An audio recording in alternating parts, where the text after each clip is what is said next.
Hey everyone, today I'm going to show you how to fix Roblox Error Code 279 on your MacBook. So this usually happens when Roblox cannot connect because of internet problems, stored cache, or blocked network access.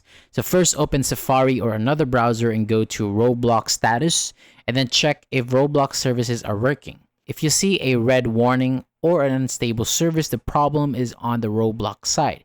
So wait until it is fixed. If everything looks normal, refresh your internet connection, turn your Wi-Fi off, wait a few seconds and turn it back on. You can also restart your router, and once you are connected again, open Roblox and check if the error is gone. If it still does not work, try this other method. Open Safari, click Safari in the top menu and select Settings, and then go to Privacy.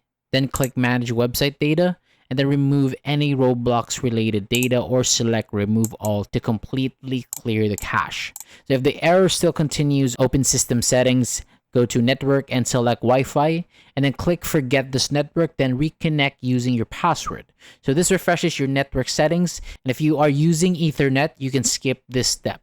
You should also turn off any VPN, proxy, or network filtering app because these tools may block Roblox from connecting properly.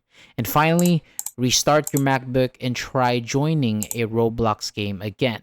Thank you so much for watching. For more videos like this, hit the subscribe button below and I'll see you on the next video.